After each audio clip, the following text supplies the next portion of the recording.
Labhead of the Week. Dora Lush. No, not the explorer. The Australian scientist.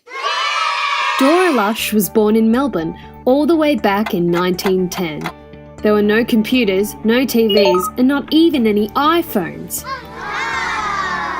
Dora enjoyed dancing, skiing, and wearing high heels, but most of all, she liked researching infectious diseases. In the 1930s, when Dora went to the University of Melbourne, infectious diseases were a common cause of death. There was diphtheria, which makes your neck huge, typhoid, the evil enemy of our tummies, tuberculosis, which attacks the lungs, and measles, which makes the chickenpox look like fun. All of these diseases were caused by bacteria. There were no antibiotics in those days, so Dora became a microbiologist.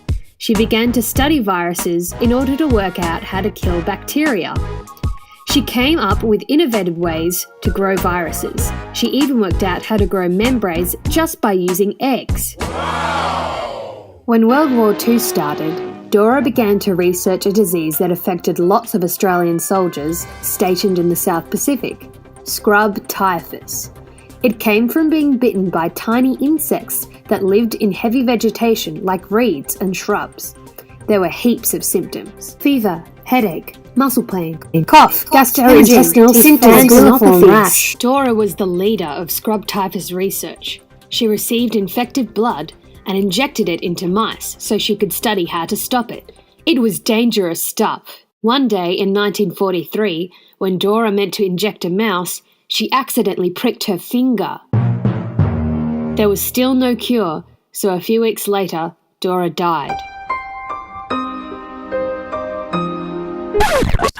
But without her research, scientists today would not have the methods they need to research diseases and infections. Without Dora Lush, we could all have tuberculosis or diphtheria right now.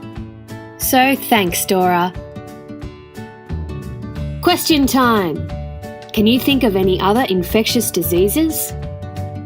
For more info on Dora Lush and bacteria, check out this week's activities. We're going to learn about all the different things that can affect the human body. See you next time, Labheads.